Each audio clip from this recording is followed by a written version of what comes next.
Aku dah sampai dah dekat Airbnb yang kita orang book ni. Dan untuk kali ni, kita orang ada dekat Korea.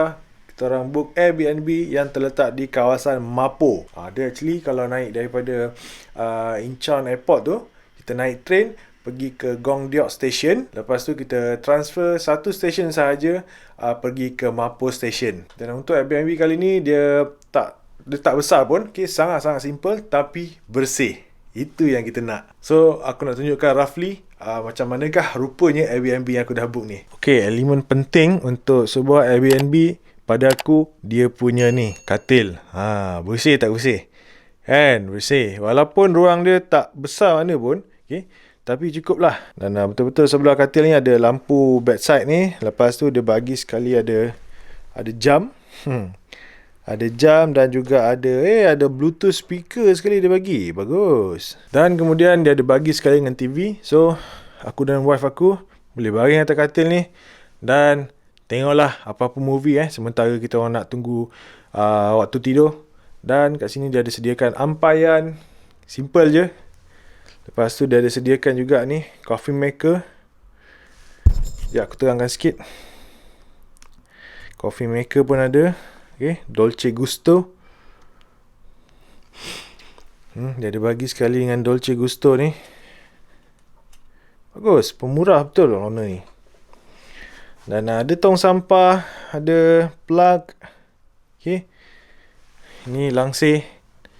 Aku rasa tak ada apa ni. Kita tengok view dia. Wah. Not bad. Okay. Nampak reflection aku sikit. Okay, itulah view, night view dekat sini. Okay, lepas tu ini dia punya kira living room lah Ni dia ada bagi sekali sofa, kapet. Ini kapet IKEA, aku tahu. Kapet IKEA. Ni pun lampu IKEA ni aku rasa. Kan? Bagi cermin. Untuk siapa-siapa yang nak bersiap tu, elok sangat lah kan? Dan peti ais. Peti ais. Tak lupa ada wifi password. Ni dia punya freezer. Lepas tu dia punya ruang. Oh, dia ada bagi sekali air. Air mineral. Aku pun tengah haus sekarang ni. Air mineral sejuk. Okay.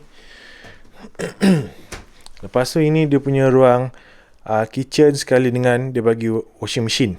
Okay. Ruang kitchen dia pun sangat-sangat simple. Ruang kitchen dia sangat simple. Dia ada bagi induction cooker. Ada beberapa spices. Ada spatula. Ada sudik apa-apa semua. Sudu semua kat situ. Dan ni ada cawan. Okay. Kalau korang rasa was-was, jangan guna cawan ni. Okay. Ini. Okay. Ada air. Alright. Lepas tu atas ni ada apa? Atas ni pun ada cawan-cawan juga yang boleh korang gunakan. Okay. Lampu pun style. Lampu pun style, babe. Lepas tu ni ada rak kasut kat depan ni. So, inilah pintu masuk dia. Okay, inilah ruang pintu masuk dia. So far inilah basically dia punya tempat tidur. Lepas tu ni ada sofa untuk korang baring-baring, untuk bersiap apa semua kan. Ni kapet ni untuk korang letak korang punya luggage ke. Macam kita orang ada luggage ni, boleh letak situ. Dan TV. So jom kita pergi ke toilet dia pula. Okay, ini dia punya toilet. Oh, bersih. Ini yang kita mahukan. Okay, sebuah toilet yang clean, bersih. Ini aku rasa toilet yang paling bersih sekali yang kita orang pernah book. Tengok, cermin dia bersih, babe.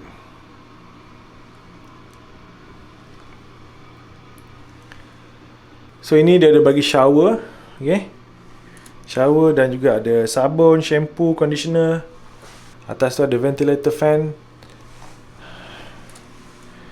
Dan, tengok, bersih. Okay. Toilet pun bersih. Ada tong sampah semua. Complete lah, Okay, itulah dia. Basically, Airbnb yang kita orang dah book dekat kawasan Mapo ni. So, ini merupakan kali ke-6 aku berada di Korea. Okay. Tahun lepas, aku tak pergi ke Seoul lah. Tahun lepas aku pergi ke Busan. Dan tahun ni, tahun 2020, kita nak merayap dekat sekitar Seoul pula. Dan mungkin untuk video kali ni aku nak buat kelainan sikit lah. Aku tak nak bawa korang asyik pergi tempat makan je. Aku nak ceritakan dekat korang 5 sebab kenapa aku dan wife sangat suka untuk datang ke Korea ni.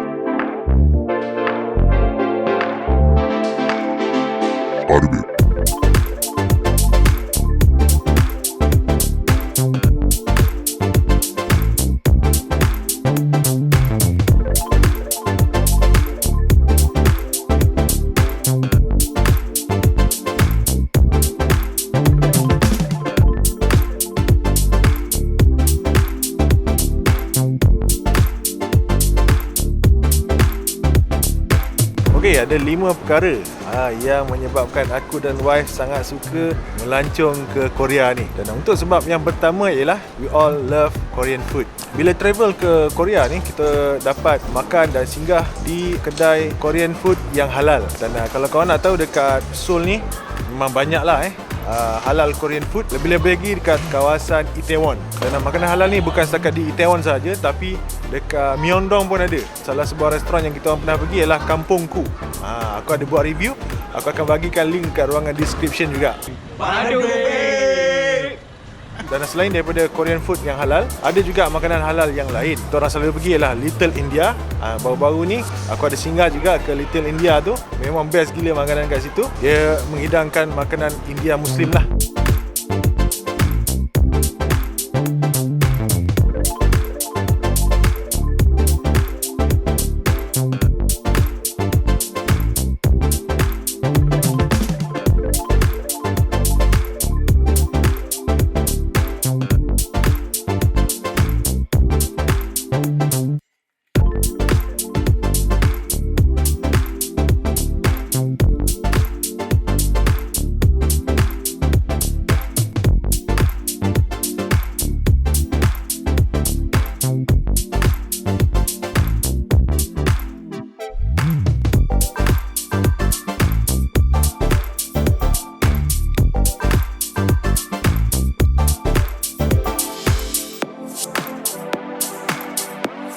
Dan aku nak nasihatkan korang siapa-siapa yang baru lagi tak pernah sampai ke Seoul, Korea ni kan. Kalau korang pergi ke kawasan Myeongdong tu, situ memang banyak betul street food. Memang banyak gila, macam-macam jenis street food ada. Ada yang seafood lah, ada yang jual daging apa semua tu kan. Lepas tu ada jual yang dessert, macam-macam jenis. Sampai kalau korang tengok tu, rasa macam semua korang nak makan. Tapi korang kena hati-hati sikit kalau pergi kat situ.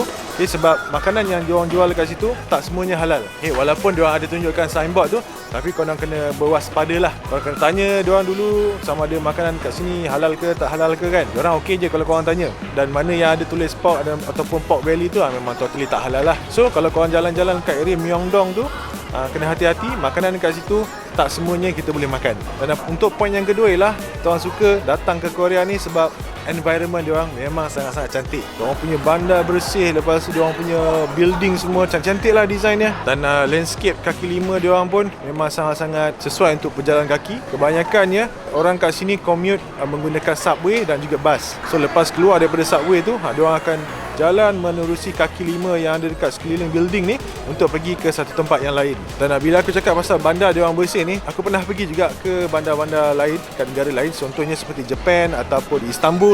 Korea ni antara bandar yang terbersih yang aku pernah lawati selepas Japan. Okey, untuk poin yang ketiga ialah coffee culture kat sini memang sangat-sangat best. Aku dan wife banyak menghabiskan masa dekat coffee shop, dekat sekitar Seoul ni. Setiap hari mungkin kita orang akan pergi mungkin 1 atau 2 coffee shop. Sebab dekat sini bukan sahaja Starbucks ataupun Coffee Bean. Coffee shop dekat sini macam-macam jenis brand ada. Daripada yang kita pernah dengar sampailah yang kita tak pernah dengar. Dan ada orang punya coffee shop ni, dia punya interior dalam memang sangat-sangat cantik. Memang sangat-sangat bersih. So memang best lah kalau korang lepas situ. Macam aku selalu lepas situ, aku akan jawab email-email klien ataupun buat kerja sikit, buat video editing ke. Dan lagi satu yang bestnya dekat coffee shop diorang ni, diorang punya lagu background tu memang sangat-sangat tenang babe. Aku tak tahulah mana diorang dapat playlist lagu-lagu yang best untuk diorang pasang dekat diorang punya coffee shop tu. Okey, untuk poin yang keempat, sebab apa kita orang suka datang bercuti dekat Seoul ni adalah sebab shopping. Okey, dekat sini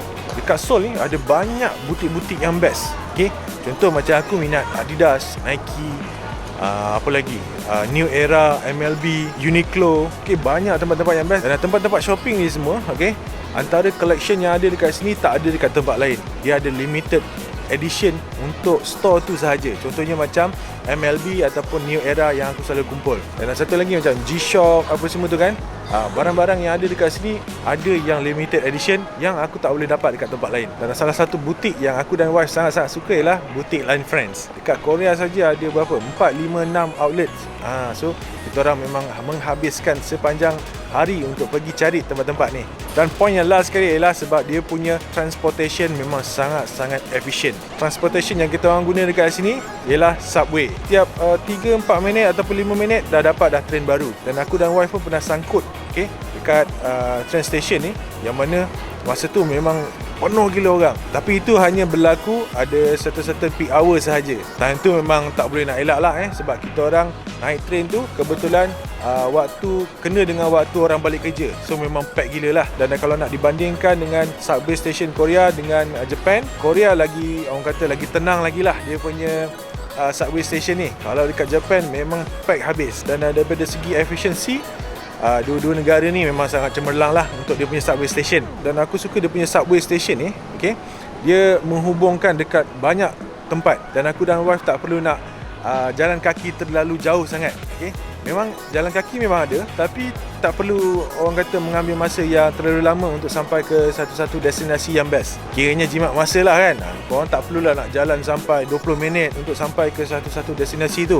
Penat dan buang masa. Korang just perlu naik train, lepas tu just jalan mungkin 5 ataupun 10 minit maksimum, korang dah sampai dah kat tempat tu. Dan kalau nak di-comparekan antara Japan dan Korea, Japan lagi banyak lagi dia punya jaringan subway ni. Memang sampai pening lah kalau korang tengok dia punya line-line tu kan. Dan in case kalau korang tak suka nak naik subway ni, korang boleh menggunakan perkhidmatan bas, okay, ataupun taxi ke ataupun Uber kalau ada lagi lah Uber kat sini. Okay guys, aku rasa itu sahaja 5 poin penting yang menyebabkan aku dan wife sangat-sangat suka untuk travel ke Seoul, Korea ni. Dan aku pun tak plan untuk buat video yang sangat panjang. Okay, aku just nak buat simple video untuk aku sharekan kepada korang.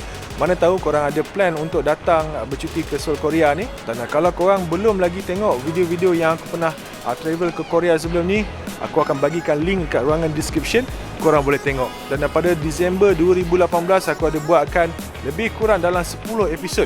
Aku jalan-jalan dekat sekitar Seoul ni kan. So korang boleh tengok video yang tu. So aku rasa itu sahaja untuk video kali ni. Terima kasih sangat-sangat sebab tengok video ni sampai habis. Bagi korang yang belum lagi subscribe YouTube channel Padu Babe Studios, make sure korang subscribe dan juga klik bell button yang ada kat sebelah kanan tu. Okay guys, that's all for now. Thank you very much. See you guys in the next video.